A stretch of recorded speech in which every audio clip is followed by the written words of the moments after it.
Hey, Hound Dogs, I'm David Hankins, I'm Paul Hankins. I'm Trevor Hankins. And I'm Julie Cannon. and you're on the air with Power Squared. Tonight we're going to talk about issue 25 of Power Squared, Yuki-Onna. Yes. And this is something that you wrote Yes. as a companion to... Yashidokura. Right. Which Trevor wrote. Right. Oh, wait. We have This to have one, that right? right there. Look at that. So these happen, these happen at the same time. Yeah. Okay, Yes. so tell us a little bit about your idea for the story. Okay, so it was a 2-issue experiment, I guess. And the idea was we were inspired by like JoJo's Bizarre Adventure. Like in part 3, there were there was at least one time where there were 2 stand fights going on at exactly the same time. So we wanted to try that with these two. For issue 25, I was trying to think about, I was looking at like lists of yokai, and then I thought the Yuki-Onna would be an interesting one to depict. Okay, and It's not 100% accurate to... oh, hey, I'm sorry. we don't say it's Japanese lore per se. We just are sort of tapping into it. Yeah. It's inspired. Inspired. Yeah.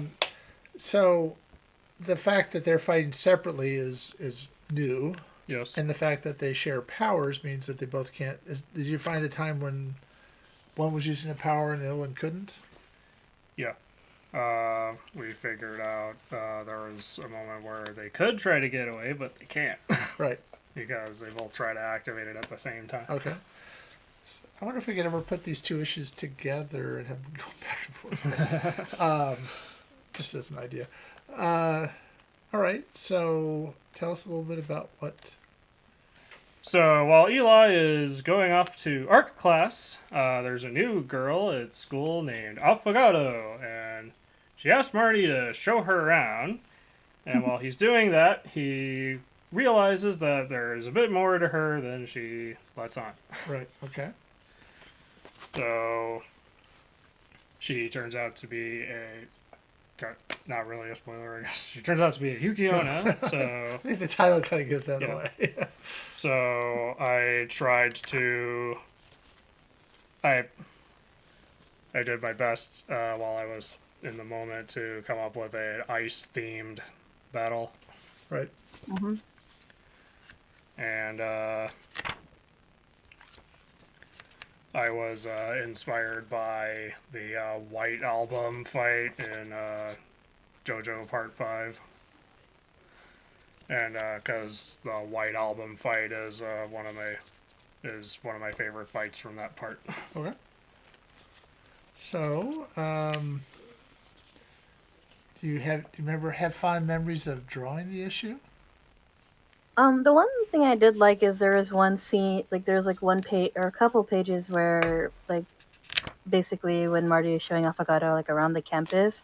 So it was a nice little thing to show, like I guess more like scenes of the campus itself than just like little. Well, it was still little snippets at the time, but it shows like there's more to the campus than just obviously the cafe and then like the occasional library scene and stuff like that. Yeah. 'Cause, like you're just getting like you were trying to get a tour of Yeah. the campus yourself. Just go like, oh, there's more to San Romano Yeah. Community College. Yeah.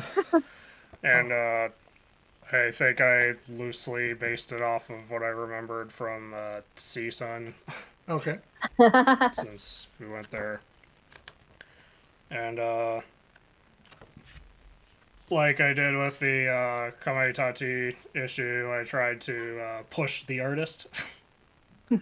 In the case of Kamaitachi, I was trying to push Rachel's ability to depict wind.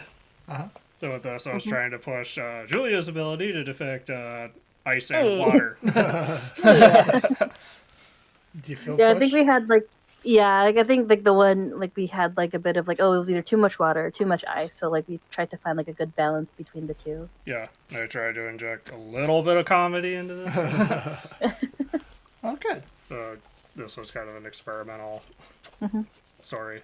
Since For we me. just talked about this Yes. as of this recording, if you had read this, if this had come out before that, before you wrote that, would this have influenced your direction at all? Probably. I think I think I might have taken the Yuki-Onna in a slightly different direction. Yeah, because when you were telling me different references on how you wanted her to look like, I believe you like gave me a reference of, I forgot what game it was. It was like some gotcha game or something. Not a gotcha game, but Oh, was it a? it was one of those. It plays a little like Dynasty Warriors. Yeah, like I saw some gameplay of him. Just like, okay, so this is where we're going. Yeah. Yeah. I guess I'll just say Sunron Kagura. Yeah, that's what it was. Yeah, because one of the characters is Yuki-Onna themed. Yeah, I think one of the challenges there was just trying to take that reference and then try to make it my own. Yeah. So I think one of them was like when we were trying to find like the school uniform. Like I didn't want to take it entirely, but I wanted to take little snippets because in my mind it was more of, okay, if I go with this with the mental process that everything has been done, I should be fine. But also I still wanted to make it my own. Hence, like I still wanted to play around with the uniform a bit, going like, this is the inspiration, but I also don't want to outright take it. Yeah. Yeah, I remember going through the character design phase, and the school uniform was in there as one of the choices. Mm-hmm. Yeah, because that was like the one reference like I saw like on the script, going like, oh, where like she's based off the Yuki-Onna in this game, and I'm like, okay, fair enough. So I just went with that little snippet, and then I did a little bit of research on the gameplay, and I'm like, okay, I see where we're going. Yeah. Okay. And of course, taking a less adult direction than that game goes. But I digress. Any fond memories, Trevor, of working on? Right before we started recording, I realized there was something I could have done with. I could have done a little more with the lettering. Like I realized the Yuki-Onna character, I could have made her. I could have made her lettering like blue, like a light blue. Yeah, that'd been great. I'm sorry. Yeah, it's maybe when we do the trade, you can do it then. But there's always little things you go, oh, have we hadn't done that or whatever. Yeah. So, yeah. Well, when you're a creator, there's always things like, oh, I could have done this or that. Yeah, we can George Lucas it later. I could have done that as like either like foreshadowing or to like distinguish it or. That would have been interesting, but yeah. I feel like that's just like an artist this is like an artist struggle in itself. Like once you finish the piece, you look at it like a day later, you're just like, I've done this. Like once you think it was done, then you're just like, God dang it. It's also like when you're about to turn in an essay and you notice a typo. Yeah. I hate that. But then that inner college part of you is going like, you know what? No, I do not want to touch this anymore. Just take it away from me. Yeah. Please. You fucking should tell the professor, yeah, there's a mistake here. You're gonna catch it. Yeah. Like it's already the due date. I don't like it's all yours now. I can't if I turn it in anymore. It's gonna be considered late. Well, you also have the advantage of you imagine typing out your paper like I'm done with this. I don't want to see this anymore. Yeah.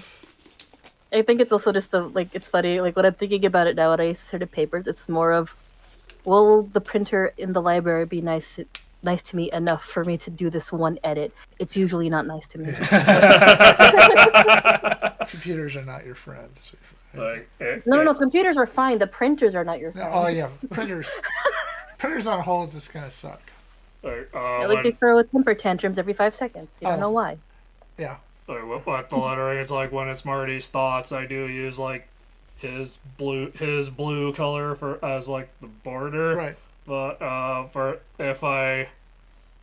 the Yuki-Onna, if I made her dialogue blue, I would have used like a different shade. Right. Yeah. Well, again, when we get to the trade, I think though, to distinguish maybe the Yuki-Onna, you could also do like, maybe, hear me out, a white text and then a blue outer. Because ice is like... Yeah. Food. Right. I don't know. Something to consider. Yes. All right.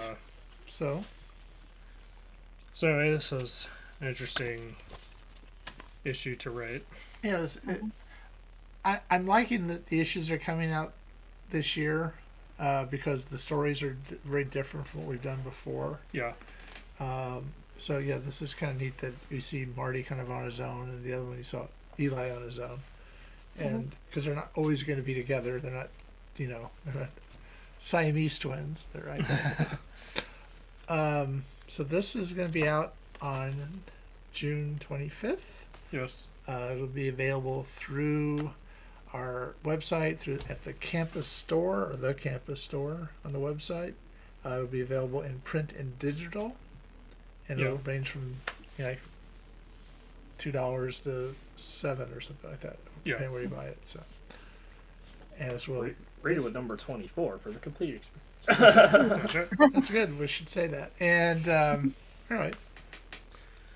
So, if you are watching this on YouTube later and you like this, leave a like, subscribe if you want to see more, and Comment your favorite cafe drink. yes. Mine preferably is a Frappuccino. So until next time, I'm David Hankins. I'm Paul Hankins, I'm Trevor Hankins. And I'm Julie Cannon. and now we transition over to Blade of Miracles issue number 4. All right. So this is also coming out on June 25th. Yes. So this is the 4th in your 12-part series. Yes. Do you want to tell us a little bit about the issue? This issue picks up right where number 3 left off. They find Lancelot's hometown in ruins, and it turns out to be the work of the Black Knight, but something is off about it. Okay. This is called The Black Knight Part 1. Yes. I assume that he shows up in Part 2. Yes. Okay. So, how does this fit into your overall story? I know the Black Knight is sort of he's already been a villain. I mean, he's already kind of a villain in the background. Yeah. I mean, he's always a villain. He's called the Black Knight, for God's sake. They do run into the Black Knight a bit early, or at least they think. Ah, They do. okay. All right.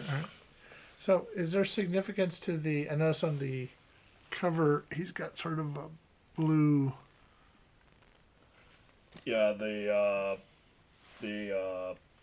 without spoiling it, the blue is kind of a hint that, Okay. as opposed to the red. On the background. Okay. All right. So, you wrote and drew this issue. Yes. How long does it take you to do an issue? Well, it kind of depends on, like, the complexity of a page. So, like, there are some, there's, like, some, pages with larger panels, which are easier to draw. What I had, like, this, shot right here. Uh-huh. The perspective might be a little. Oh, that's all right. Okay. Do you ever, as you're drawing it, go, why did the writer do this? Maybe sometimes. Yeah. I mean, it's a sort of a secondary step, which I've never gone through, but you've written something and then the artist of you takes it over and must be like, oh, wait a minute, have you ever had to talk to the writer and say, hey, this didn't quite work as well you thought? Or, I think so. okay, well, that's good. I mean, it's part of the inner process as you go through. And you edited the book? Yes. Was there a lot of editing you needed to do? I don't remember, but I did suggest the stained glass cover. Okay. That's cool. All right. Anything else you want to say about the issue? This was kind of like my first time trying to write like a multi-part like fight scene. Mm-hmm. I tried to I tried to take some influence from JoJo, Okay. as that's been a major influence on my writing and artwork. But there's also kind of I want to say a JoJo like twist at the end of the issue that helps like tie things together. Okay. And lead to the next issue, Yes. which is coming out in a month after Yes. this one. All right. One thing I generally have kind of trouble with is backgrounds. Uh-huh. I tried to push myself a little with this one, but they still came out kind of more or less simplistic. All right, but you're trying to be more detailed. Yes. In the background? Okay. Well, it's all part of the process. Yes. Backgrounds adding backgrounds can also add to the drawing time. Right. Yeah. Right. The more detail, the more time you have to spend doing it. Yes. I also tried to help flesh things out a little by having side characters who exist to move the plot forward. Do you have a favorite character so far? But thinking about it right now, I think I kind of like Lancelot Okay. because of his character development. Okay. Fair enough. Okay. And this will be out, hold it up, on June 25th and will be available through the campus store along with issue 25 of Power Squared. Both will be available in print and digital formats. Yes. Right. We encourage you, of course, to buy them. Yes. Also, the art starts to get better here. Okay. Well, you're more comfortable with it, I assume. Yeah, I was getting more comfortable with. At the time, I was using Photoshop, so I was still getting more comfortable with using it. Another thing is with the panel layouts. There are some there are some panels that are like diagonally cut. I don't know if there was like some feature in Photoshop I could have used this whole time. I figured it out in Affinity, so I've been I started like kind of in Affinity. I started kind of like abusing that for straight lines. Oh, anything to get you there. But for to get let's see if I can find an example in here that's not too like this or this, for example. Uh-huh. I used a physical ruler to get a straight line. Now, do you draw these digitally? I thumbnailed all of them in analog, and then I did the rest digitally. Okay. You clean it up and detail it. Yes. Ink it. All right. So. Also, here I was experimenting more with how to color. Okay. So on the 25th, there will be 2 new issues coming from SRCC Press. Issue 25 of Power Squared and issue number 4 of The Blade of Miracles. Yes. Check them out. Also, if you're looking for a silent fidget toy, use our affiliate code Marty and Eli to save 10% off your purchase at getono.com. So until next time, I'm David Hankins, I'm Paul Hankins. I'm Trevor Hankins. and you've been on the air with Power Squared.